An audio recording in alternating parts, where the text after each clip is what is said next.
Allez, bonjour tout le monde, c'est Nyokos, et ce matin je vais vous faire une petite vidéo pour éclaircir quelques points sur le compte map par rapport à quelques questions qui m'ont été posées, qui reviennent assez souvent en fait, et c'est des questions qui vont me permettre de rebondir justement sur ce dont je voulais parler et sur ce qui est au final le plus important à regarder dans tout ce micmac.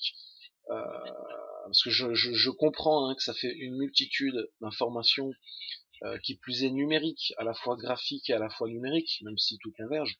Ça fait quand même une multitude d'informations potentiellement à traiter, même si le but n'est pas de tout traiter simultanément, loin de là.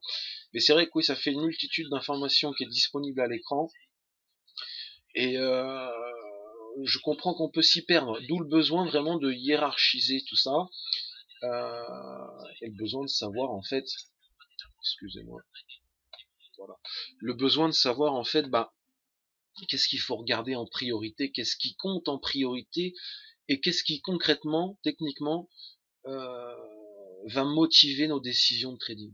Parce que euh, c'est vraiment ça au final l'enjeu. Donc la question qui revenait souvent en fait, elle est assez simple. Euh, on me disait voilà, je travaille cet actif, je travaille le Stoxx, je travaille le Boom, je travaille le DAX, je travaille le Nasdaq. Quelle est la quantité euh, qu'il faut que je regarde, quelle quantité doit m'alerter. Voilà, c'était ça la question. Quand je regarde un carnet, quand je regarde un tape, qui sont les deux outils de base pour voir les volumes et la liquidité, quand je regarde un carnet, un tape, quelles sont les quantités sur tel ou tel actif qui doivent me dire, ok, là ils envoient du lourd, là il n'y a rien du tout, et voilà. Donc, bon, la première réponse évidente que j'ai envie de faire, c'est faites des moyennes, regardez un petit peu en moyenne comment le business se fait en termes de liquidité et de volume, et vous verrez assez vite, à force d'étudier votre marché, vous verrez assez vite ce qui est dans la norme, ce qui n'est pas, ce qui est hors norme, ce qui est énorme, et ce qui est au contraire, entre guillemets, minable, enfin, quand il n'y a rien, quand il n'y a pas de liquidité. Pareil au niveau des volumes, quand on monte, quand on descend avec très peu de volume. Au final, tout ça, vous le verrez très facilement. Donc, vous saurez très vite quels sont les, par exemple sur le DAX, voilà, en moyenne sur le DAX, bon on sait tous que sur le DAX c'est une dizaine de contrats par niveau en moyenne, dans le carnet, et puis pour bouger d'un niveau à un autre, deux trois contrats suffisent, voilà, en moyenne. Donc c'est à peu près ça, la liquidité du DAX et le volume qui se fait sur le DAX. Bon, ok. Donc tout ça pour dire quoi? Tout ça pour dire que regardez les volumes et notamment les comparer par rapport à l'action du prix, c'est très bien. Ça permet de voir l'impact du flow d'or marché sur le prix, et donc en quelque sorte ça permet de voir quelque part une certaine forme de comportement du market maker qui est en face de ce volume et qui le sert justement, et donc ça permet d'anticiper certaines choses. Ok. Maintenant, pareil, comparer les volumes acheteurs au marché avec les volumes vendeurs au marché, bon, c'est très bien, ça permet de savoir un peu dans quel sens tape le flow. Vous voyez là par exemple, ça devient assez violent à la vente, les volumes vendent, tout est vendeur, les volumes sont vendeurs, le carnet est vendeur, tout est vendeur, tout le monde vend en même temps, bon, ok. Donc je disais comparer les volumes marché acheteur avec les volumes marché vendeur, bon, c'est très bien aussi, comparer tout ça avec le prix, c'est très bien, mais n'oubliez pas que l'auction, l'enchère, la fameuse enchère qui va déterminer le prix, elle va se constituer, elle va se déterminer non pas seulement en fonction des volumes, mais aussi, mais surtout en fonction de la liquidité. C'est vraiment les deux faces d'une même pièce, et l'un ne va pas sans l'autre, et voilà où je voulais en venir. C'est-à-dire que vous pouvez très bien voir, par exemple, dans votre footprint, ok, boom, sur le DAX, un ordre de 100, imaginez par exemple, là, bon, c'est pas le cas, mais imaginez sur le point bas, on voit un ordre de 100 qui est dans le plus bas, bon, ok, on a envie de l'acheter, tout ça, parce que c'est potentiellement piégé. On voit que l'impact sur le prix est faible. Donc on voit que le volume marché vendeur qui tape a un impact faible sur le prix, donc on se dit ok, c'est plutôt encourageant pour féder à l'achat. Oui, ok, alors ça peut marcher, ça peut ne pas marcher. Dans les trois quarts des cas, ça fonctionnera. Et le restant des cas où ça fonctionne pas, il faut se dire en fait que c'est plus important de comparer le volume qui est en train de taper avec ce qu'il y a dans le carnet d'ordre à ce moment-là, ou ce qu'il y avait dans le carnet d'ordre juste avant. Parce que tout est là. La logique est là, si vous voulez, vraiment la logique de l'enchère, la logique de construction des prix est là. C'est-à-dire que il faut comparer ce qui est demandé au marché, ce que les gens veulent consommer au marché, avec ce qu'il y a de disponible, ou ce qu'il y avait de disponible juste avant, ou ce qu'il y a de disponible à l'instant T. Il n'y a que comme ça que vous pourrez estimer les forces et les faiblesses de chacun des deux camps. Quand je parle de chacun des deux camps, je ne dis pas acheteur marché contre vendeur marché. Je dis simplement fournisseur de liquidité, au bid et à l'ask, contre le marché en fait, contre ceux qui la consomment.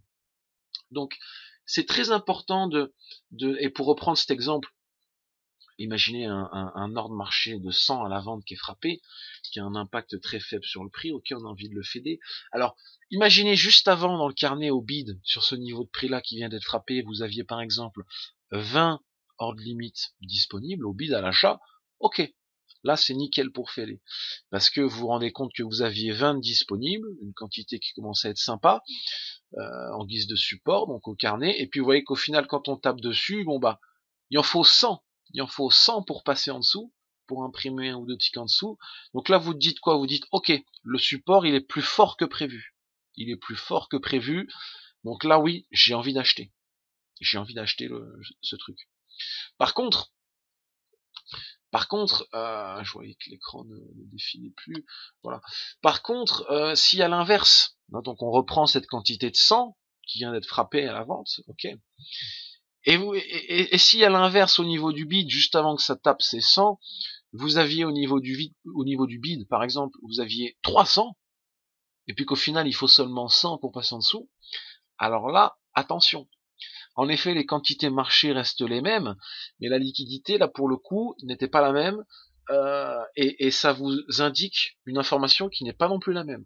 C'est-à-dire que ça vous indique quoi? Ça vous indique qu'il y avait beaucoup, il y avait même énormément, 300 contrats sur le DAX, c'est énorme, et au final, il n'y en a que 100 qui étaient véritablement disponibles. Donc là, ça vous indique qu'en réalité, le gros support est plus faible que prévu. C'est pour ça que quelle que soit la quantité d'ordre marché en fait qui est tapée, ce qui va faire bouger le prix, c'est vraiment le rapport entre les deux, entre liquidité et ordre marché. C'est-à-dire que vous avez beau voir un gros volume, bon, si dans le carnet c'était accepté, si dans le carnet vous voyez qu'au départ, vous voyez que ça tape 100 au marché, dans le carnet vous aviez 50 et puis finalement 100, puis ça rajoute. Enfin, vous voyez bien tout ça. Enfin, c'est ça qu'il faut regarder. Voilà. Pour revenir à ma remarque de départ qui était, ok, ça fait beaucoup d'informations, ça fait une multitude d'informations. Il faut essayer de hiérarchiser, les choses. Voilà. La principale chose pour moi à regarder, elle est simple, c'est le volume qui tape et la liquidité qu'il y a. C'est-à-dire que pour regarder la liquidité qu'il y a avant, vous voyez par exemple ici, on vient de taper 8. On vient de taper 8 dans un bid où il y avait 15, et puis vous voyez, juste après, il en remet 23, et il rajoute de la liquidité. Alors là, par contre, vous voyez qu'il l'enlève. Là, il est en train de l'enlever, donc on va probablement passer en dessous. Voilà, vous voyez, on passe en dessous parce que il affaiblit en fait son support. Il montre en apparence un support qui est fort, et après, vous voyez qu'on commence à le taper avec des petites quantités, 1, 1, 1, 2, hop, et après, il n'y a plus rien. Il a enlevé plus de la moitié, boum, on tombe. Donc ça marche dans les deux sens. Quand ça retire de la liquidité, les algos vont taper dedans pour aller chercher des stops, pour exploiter une faille, pour faire bouger le prix en fait à pas cher, parce que c'est ça le but, faire bouger le prix à pas cher, manipuler le prix à pas cher. Et quand à contrario il y a des forces, c'est-à-dire que quand vous voyez que il y avait tant de disponibles, il y avait 20 disponibles, imaginez-vous que ça tape là ici, et puis au lieu d'avoir 9 restants, on voit un truc où ça monte à 40 ou à 50, voilà, on se dit ok, là on va peut-être pas le casser comme ça, on va peut-être même short squeezer un peu, rebondir un peu. Donc c'est ça en fait c'est ça qu'il faut regarder. Et parce que c'est ça vraiment le plus important, je vous assure. Je vous assure, c'est vraiment ça, c'est vraiment comme ça que ça se passe. Je vous invite vraiment à le regarder. Voilà. Je vous dis à très très vite et je vous remercie pour votre attention et à la prochaine.